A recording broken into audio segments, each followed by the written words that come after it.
우리는 이제 드디어 로마서의 마지막 16장에 도달했습니다. 로마서는 우리에게 복음을 보여주었습니다. 복음의 아름다움, 복음 안에 있는 그 아름다움, 예수 그리스도의 아름다움, 사람이 은혜로 구원을 입고 믿음으로 의롭다함을 받는다라는 이 복음 안에 있는 그 아름다움들, 그리고 그 복음 안에 있는 삶의 변화들, 그 거룩한 삶에 대하여서, 그리고 그 복음이 가져다주는 그 영광스러운 사명, 이러한 것들, 복음과 관련된 것들을 쭉 우리에게 보여주었습니다. 그리고 또 로마서는 우리에게 바울이라는 한 사람도 보여주었습니다. 우리가 로마서를 통해서 보게 되는 바울, 그 속에는 온통 이름들로 가득해요. 어떤 이름이 먼저 있습니까? 가장 아름다운 이름, 복음이신 예수 그리스도의 이름이 바울의 마음 가운데, 바울 안에 가득 채워져 있습니다. 그리고요, 서바나라든지 로마라든지 사명의 이름들로 가득 채워져 있는 것을 보게 됩니다. 그리고 오늘 본문을 통해서 우리가 사도 바울 안에 무엇으로 가득 차 있는가? 아름다우신 예수 그리스도의 이름과 그 거룩한 사명의 이름들, 거기다가 성도들의 이름들로 가득 채워져 있다라는 것을 보게 됩니다. 오늘 본문에는요, 이 26명의 개인적인 이름들이 여기에 등장하고 있는데요. 여기에 이렇게 기록된 이름들이 중요한 이유는, 여기에 기록된 이름들이 바울의 마음에만 기록된 게 아니고 하나님 안에 하나님께서 그의 마음에 새기신 이름들이기 때문에 중요한 것입니다. 그리고 영원히 남을 하나님의 나라에 기록된 영원한 이름들, 영원히 남을 이름들이기 때문에 중요한 것입니다. 그래서 우리는 이제 오늘 본문에 나오는 이름들을 살피면서 여기에 하나님께 기록된, 하나님의 마음에 기록된, 영원한 하나님의 나라에 기록된 이 이름들은 어떤 특징들을 가지고 있는지, 어떠한 사람들인지를 좀 살펴보고 우리에게 주시는 영적인 교훈들을 나누려고 합니다. 그 첫 번째, 이 이름들의 특징은요, 모두 다 주 안에 있는 자다라고 우리에게 말씀하고 있습니다. 여기 이름들이 명시적으로 기록되어 있는 사람도 있고 그렇지 않은 사람도 있고, 교회 권속 이렇게 하면서 교회들까지도 다 이렇게 포함되어 있는데, 여기 기록된 이름들의 특징은 모두 다 어디에 있는 사람들입니까? 로마에 있는 사람들이에요. 로마라는 세상에 발붙이고 있는 사람들입니다. 전부 다 로마라는 세상에 발을 붙이면서 살고 있다라는 그러한 공통점을 가지고 있습니다. 그러나 동시에 사람들은 그들이 로마에 있다라는 것만 알고 있지만, 그러나 여기에 기록된 이름들은 로마에 발을 붙이고 있으면서 다들 어디에 있다라는 거예요? 주 안에 있다라는 또 다른 공통점을 가지고 있는 것입니다. 그래서 오늘 이름들을 쭉 보면요, 거기에 중요한 요소들을 하나님께서 형용사로, 부사로 붙여놓으셨어요. 계속 수식하게 하셨어요. 2절을 보시면요, 먼저 너희는 어디에서? 주 안에서. 3절도요, 너희는 그리스도 예수 안에서. 5절도요, 또 저희 집에 있는 교회도 문안하라. 내가 사랑하는 에베네노에게 문안하라. 그는 아시아에서 누구께? 그리스도께, 그리스도 안에서 처음 맺은 열매다. 7절은요, 또 끝에 보니까 또한 나보다 먼저 어디 안에 있는 자라고요? 셋째 줄에 보니까 그리스도 안에 있는 자다. 8절은요, 또 주 안에서. 9절도요, 그리스도 안에서. 10절도요, 그리스도 안에서. 11절도요, 나기수의 가족 중에 누구에게 있는 자? 주 안에 있는 자. 12절도요, 주 안에서 수고한, 그래서 주 안에서 많이 수고하고. 그리고 13절도요, 주 안에서. 모두에게 다 수식어로 붙어 있는 게 뭐죠? 그들은 다 로마에 발을 붙이고 살고 있지만, 세상에 살고 있지만, 동시에 그들은 주 안에 있다라는 특징을 가지고 있어요. 누가 하나님의 마음에 기록되는가? 누가 영원히 남을 하나님의 나라에 기록되는가? 그들은 주 안에 있는 자다라는 거예요. 그런데 여기 주 안에서라는 모든 단어들이 전부 다 현재 분사형입니다. 즉, 그들이 언제부터 주 안에 있었는지는 다 각각 다르지만 공통점은 그들이 주 안에 선 이후부터는 계속, 이런 뜻입니다. 잠깐 주 안에 있었다가 나갔다가 하는 것이 아니라 현재 분사형으로 주 안에 들어간 그 순간부터 지금까지 계속 끝까지 주 안에 있다라는 것을 말하고 있어요. 그러니 주 안에서라는 말은요, 우리가 잠시 주 안에 있는 것을 말하는 게 아니에요. 그때부터 영원히 그곳에 머무른다, 주 안에 있다라는 것을 말하는 것이고, 또 한편 주 안에 있다는 것은 또 무엇을 말하는 걸까요? 말씀 안에 있다는 것이겠죠. 예수 그리스도는 말씀이십니다. 그분은 하나님의 뜻이에요. 율법의 완성이십니다. 그러니 우리가 주 안에 있다, 이 말은 가장 안전한 곳, 그분의 말씀 안에 있다는 거예요. 하나님의 뜻 안에 있다는 거예요. 사람이 어디에 털을 두고 어디에 발을 붙이고 있느냐는 그 사람 전부가 걸려 있는 것입니다. 갑자기 싱크홀이 생겨서 우리가 떠받치고 있던 것이 훅 떨어져 버리면, 물에 확 쓸려가 버리면 끝나는 거예요. 그런데 이들은 전부 다 그들이 처음 예수를 만났을 때부터 시작해서 지금까지 쭉 주 안에 있다, 쭉 말씀 안에 있다, 하나님의 뜻 안에 있다, 그렇게 말씀하고 있는 것입니다. 그리고 주 안에 있다는 것은 하나님의 뜻, 하나님의 말씀 안에서 벗어나지 않는 삶, 또 동시에 사랑 안에 있다라는 것이기도 합니다. 암묵적으로 계속해서 그것을 표현하고 있지만 실제적으로 5절에 보시면요, 또 저희 집에 있는 교회도 문화나라 내가 뭐하는? 사랑하는, 내가 사랑하는. 그리고 8절에도 보시면요, 주 안에서 내 사랑하는. 9절도요, 그리스도 안에서 우리의 동역자의 우르바노와 나의 사랑하는 스타구. 12절도요, 주 안에서 수고한 드루베나 드루보사에게 문하나 주 안에서 많이 수고하고 사랑하는 버시에게. 사랑이라는 단어가 계속해서 나오고 있어요. 사실은 이것을 다 표현하진 않았지만 다 공통적으로 있는 것은 그들이 로마라는 세상에 발을 붙이고 있지만 그들은 지금 언제부터, 그들이 예수를 믿었던 그때부터, 각자 시간은 다르지만 그때부터 쭉 예수 안에, 하나님의 말씀 안에, 하나님의 사랑 안에, 성도들의 사랑 안에 살고 있는 자들이다라는 것을 보게 됩니다. 누가 하나님의 마음에 기록됩니까? 주 안에 있는 자들, 그들이 하나님의 마음에 기록된 자들이다라고 말씀하고 있습니다.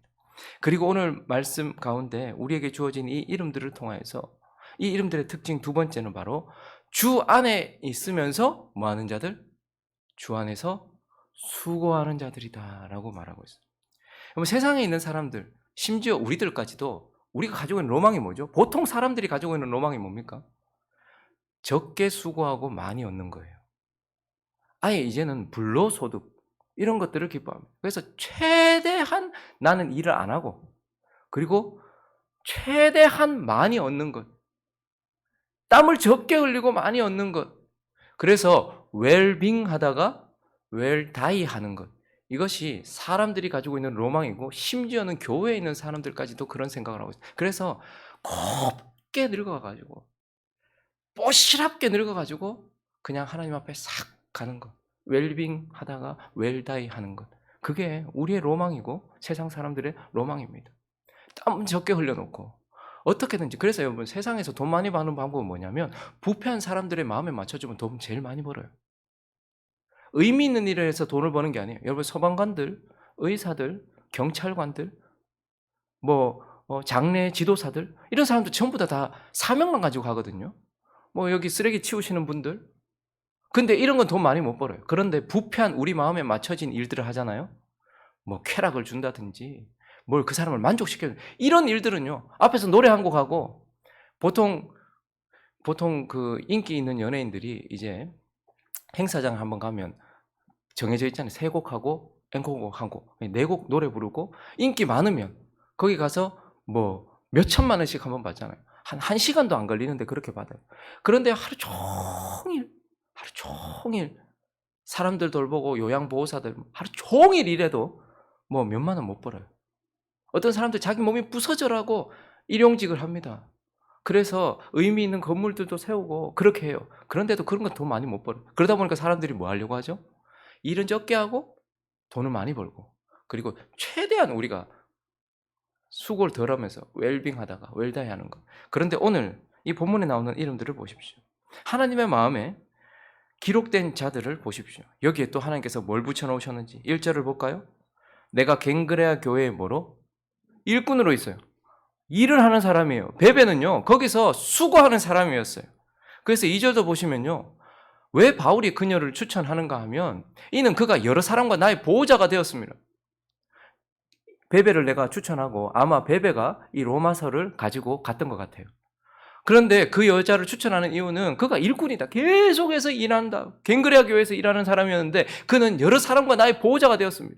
여러분, 저 당시에 로마의 황제가 다스리고 있었던 그때에 누군가의 보호자가 되기 위해서는 목을 걸어야 했어요. 자기의 모든 것을 다 걸어야 했던 사람이에요. 어마어마하게 수고한 사람이죠. 3절도 보십시오. 너희는 그리스도 예수 안에서 나의 동역자들, 바울하고 같이 일하고 있다는 거예요. 그만큼 수고하고 있다는 거예요. 브리스가와 아굴라가 그만큼 일하고 있다라고 말하고 있어요. 그런데 4절을 보면 또 그들이요. 그들은 내 목숨을 위하여 자기들의 목까지도 내어 놓았다. 이렇게 말하고 있어요. 생명 걸었다라고 말하고 있어요. 그리고요, 6절도 보니까요. 너희를 위하여 어떻게 했대요? 많이 뭐 어떤 수고를 했는지 구체적으로 기록은 안 해놨어요. 근데 마리아가 많이 수고했대요. 뭐 어떻게 했는지 모르겠는데 많이 수고했다라고 말하고 있어요. 7절도 보면요. 내 친척이요 나와 안드로니고가 뭐 했다는 거예요? 바울하고 같이 갇혔대요. 그러니까 바울하고 같이 수고했던 거예요. 얼마나 일을 했으면 같이 감옥에 갇혔다라고 이렇게 말하고 있습니다. 그리고요, 그가 유니아, 무난해라. 그들은 사도들에게 존중이 여겨지고 또한 나보다 먼저 그리스도 안에 있었다. 이 말은 사도 바울보다 먼저 주 안에 들어와서 계속해서 수고하고 있었다는, 먼저 일하고 있었다는 자잖아요. 우리는 한 3시쯤에 왔는데 이 사람은 아침 9시에 와가지고 일하고 있었던 자다. 이렇게 말하고 있는 것입니다. 그리고 9절도 보시니까요. 그리스도 안에서 우리의 동력자, 계속 일하고 있다는 것을 표현하고 있어요. 일이 얼마나 중요한지 몰라요. 수고하는 게 얼마나 중요한지 몰라요. 계속해서 수고한 자 이렇게 얘기하고 있어요. 12절도 보시면요. 주 안에서 수고했대요. 두루베나 두루보사, 두루자매들, 그 쌍둥이였던 것 같아요. 두루 수고를 많이 했습니다. 그리고 그 안에 보니까 주 안에서 많이 수고하고 사랑하는 버시는 많이 수고했대요. 그렇게 수고했다라고 말하고 있어요. 그리고 13절도 보시면 주 안에서 택하심을 입은 루포, 그리고 그의 어머니에게 문하니라. 그의 어머니는 내 어머니다. 여러분, 바울이 루포의 어머니를 자기 어머니라고 할 정도로 이 루포의 어머니가 바울을 얼마나 섬겼으면 이 엄마 내 엄마다 라고 말했을 거예요. 그냥 가만히 있는데 내 어머니다 이렇게 말할 사람은 없잖아요. 얼마나 바울을 위해서 수고했으면 내 어머니만큼 수고했다. 나를 낳은 건 아니지만 나를 영적으로 얼마나 수고했다. 이렇게 이야기하고 있어요. 그러니까 여기 기록된 모든 사람들은요. 로마라는 곳에 발을 붙이고 살면서도 그러나 주님을 믿게 된 그때부터 쭉 예수 안에서 말씀 안에서 사랑 안에서 살면서 뭐하고 있는 거예요? 뽀시락게 있는 게 아니고 전부 수고하고 있다라고 말하고 있어요. 즉 자신을 내어놓고 있고 자신이 가진 소중한 것들을 내어놓으면서 자신을 깨트리고 있는 자들, 그들이 봐도 이러한 이름들의 특징이다라는 것입니다. 이 말은 꼭 교회에다가 헌금하라는 말이 아니에요. 이 말은 꼭 교회 일을 하라는 말이 아니에요. 주님 안에서 주님의 영광을 위해서 그분을 위하여서 자기 자신을 내어놓았다는 말입니다. 수고했다라는 말을 하고 있는 것입니다. 그리고 오늘 본문을 통해서 이 이름들의 또 다른 특징, 마지막 특징은 바로 주 안에서 수고하는데 어떻게 수고하고 있어요? 있는 모습 그대로 수고하고 있어요. 있는 모습 그대로. 여러분, 여기에 기록된 이름들은 또 다른 특징은 뭐냐면 참 다양하다라는 거죠. 이름들이 26명의 이름들이 쭉 나오는데 진짜 다양해요. 일단 인종이 다양해요. 그리고요, 신분도 다양해요. 그리고요, 성별도 달라요. 하나님 나라 안에서는 남자만 섬기는 게 아니잖아요. 성별도 다 달라요. 나이도 다 달랐겠죠. 형편도 다 달랐을 거예요. 다양성이라는 특징을 가지고 있습니다. 그러나 이들 모두가 다 어떻게 했어요? 이러한 다양성 가지고서 그대로 하나님을 섬겼다라는 거예요. 여러분, 여기에는 분명하게 유대인, 그러니까 사실 인종이 많잖아요. 그런데 하나님은 성경을 통해서는 유대인과 이방인을 나누고 이방인 안에는 수많은 인종들이 있습니다. 그런데 여기 분명히 이방인의 이름들이 있습니다. 3절에 보시면요. 브리스가 아굴라, 이 사람은 분명한 디아스포라 유대인들이었습니다. 그리고 6절도요. 보면 마리아는 분명한 유대인이었습니다. 그리고 7절에 보면 안드로니고, 유니아, 이런 사람들도 분명한 유대인들이었습니다. 그리고 10절에 보시면 아벨레라는 사람, 그리스도 안에서 인정함을 받은 아벨레라는 사람도 분명히 유대인의 이름입니다. 거기다가 11절에 헤로디온, 여기 친척이라고 하는데 이거는 고륙이라기보다는 같은 민족이라는 걸 의미하는 것 같아요. 여기에는 친척 이런 말들을 쓰는데 어쨌든 유대인 헤로디온이 있습니다. 거기다가 13절을 보면요. 루포, 그의 어머니, 이 사람은 아마 그 복음서에 나오는 그 예수님의 십자가를 대신 지었던 구레네 사람 시몬, 그 사람의 아들과 그의 아내를 의미하는 것일 겁니다. 그러니까 그들도 흩어진 디아스포라 유대인들이었어요. 그러니까 여기는 분명히 유대인의 이름이 있습니다. 그러나 나머지들은 다 뭐죠? 어떤 종족인지 어떤 민족인지는 다 알 수 없지만 전부 다 이방인들. 로마라는 나라 자체가, 세상이라는 나라 자체가 다양성을 가지고 있어요. 그래서 그 성도들도 하나님의 나라에, 하나님의 마음에 기록된 그 사람들도 전부 다양한 인종들이다라는 것입니다. 그리고요, 여기에는요, 또 신분이 전혀 다른 사람들도 있습니다. 10절을 보시면 그리스도 안에서 인정함을 받은 아벨레, 다음에 나오는 아리스토블로라는 사람이 나옵니다. 저 사람은 헤롯 대제의 손자로 알려져 있습니다. 거기다가 지금 황제인 글라디오 황제의 친구였어요. 그러니까 막강한 권력을 가지고 있었던 자였겠죠. 세상에서 어떤 지위와 직책, 힘을 가지고 그러니까 아리스토블로가 그 당시에 온 세계를 통치하고 있는 글라우디오 황제의 친구였으니까, 거기다가 헤롯 대왕의 손자였으니까 얼마나 많은 높은 직책과 얼마나 많은 힘을 가지고 있었겠습니까? 거기다가 또 11절에 보면요, 나씨가 한 명 나오는데, 기수, 이 나기수라는 사람은요, 엄청난 그 권력자였습니다. 이 사람은 이 황제, 글라우디오 황제에게 경제적으로 큰 영향을 미치고 있었던 사람이었어요. 그래서 글라우디오 황제가 이 사람을 옆에 두고 있었던 사람이죠. 그러니까 이런 사람들은요, 그러니까 세상에서 뭐 비천하게 여겨지던 사람들이 아니고 높은 신분과 큰 경제력을 가지고 있었던 그런 사람들이에요. 그러나 거기에 또 분명하게 8절을 보시면요, 암블리아라는 사람의 이름이 나오죠. 암블리아. 그리고 9절에 보면요, 우르바노라는 사람도 나옵니다. 그리고 14절에 가면 쭉 이름이 나오는데 허메라는 이름도 나오고요. 15절도 보면 빌롤로고라는 사람, 그리고 그 옆에 율리아라는 이름도 나와요. 이 이름들은요, 명확하게 노예의 이름입니다. 그 당시에 노예들이 많았거든요. 근데 그 노예들에게 흔히 붙이던 이름들 있잖아요. 뭐 개똥이, 뭐 우리가 이렇게 하는 것처럼 뭐 이렇게 노예들한테 쓰는 이름들, 그런 이름들을 그대로 가지고 있었던 사람들입니다. 거기다가 여러분, 아직까지도 남녀 차별 때문에 이 사회가 제대로 가지 못한다고 이야기하는데, 이 당시는 어땠겠습니까? 그런데 여기 기록된 이름들 가운데는요, 9명이 여자의, 10명 가까이 여자의 이름이에요.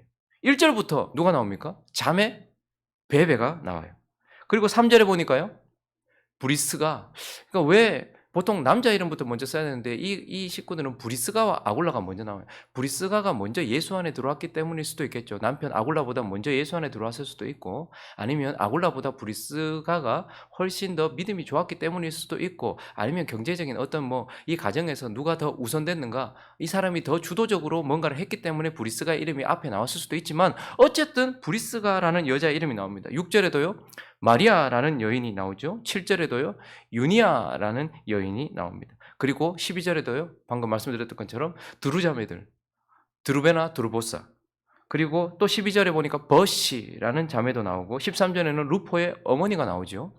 그리고 15절에 보니까 율리아, 네레오, 그런 자매들이 또 나오고 있어요. 그래서 전부 다 다양한 자신의 모습이 있습니다. 그런데 예수 안에 들어왔기 때문에 유대인들은 자신의 신분을 버려야 됩니까? 예수 안에 있기 때문에 권력을 가지고 있고 높은 지위를 가지고 있는 사람, 그거 버려야 됩니까? 그리고 노예들은 노예 자리에서 해방이 되어야 됩니까? 여자는 여자니까 못 섬깁니까? 아니에요. 하나님은 예수를 믿기 때문에 뭔가를 바꾸어서가 아니라 예수께서 부르신 모습 그대로, 노예이지만 자유를 얻을 수 있다면 자유를 얻겠지만, 그게 없다 해도 그 있는 모습 그대로 그 자리에서 하나님을 섬겼다라는 것을 보게 돼요. 세상에서는요, 뭔가 의미 있는 일을 하기 위해서는요, 신분을 상승시켜야 되고 뭐 힘을 키워야 된다 이렇게 말해요. 그러나 하나님 안에서 섬기는 사람들은 전부 다 있는 모습 그대로 주 안에서 수고했다라는 것을 보게 돼요. 그래서 노예들은 노예 자리에서 주 안에서 수고했고, 권력자들은 권력자들의 자리에서, 여인들은 여인들대로, 유대인들은 유대인대로, 이방인들은 이방인대로 그렇게 주님을 섬겼다, 있는 모습 그대로 섬겼다라는 것을 우리에게 보여주고 있는 것입니다. 말씀을 정리하겠습니다. 제가 여기 자주 가는 그 경산 시립도서관에 가면요, 멋진 나무들이 이렇게 있어요. 조경수들이 이렇게 있어요. 그리고 그 밑에 이름들이 이렇게 기록되어 있거든요. 그분의 직분, 직책, 그리고 그 사람의 이름이 이렇게 기록되어 있어요. 아마 이 시립도서관이 건립될 때에, 세울 때에 많이 수고한 사람들의 이름일 거예요. 그래서 그들이 가지고 있던 힘, 그리고 그들이 가지고 있었던 뭐 재물, 이런 것들을 가지고서 이걸 세우는데 수고했겠죠.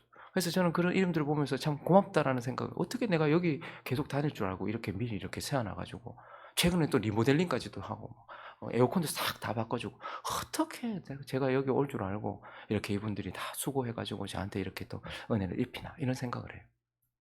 여기에도 이름이 기록되어 있네요. 근데 사실 여기에 나오는 이름들은요.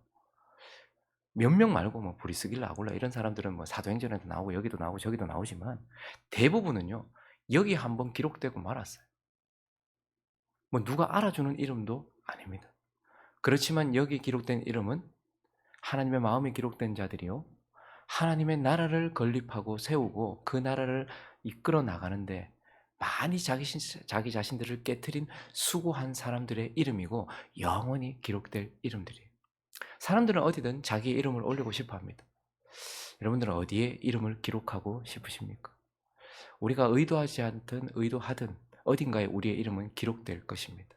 오늘 여기에 사람들도 알아주지 않고 교회 다니는 사람들도 사실 여기 나오는 이름들을 잘 모르잖아요.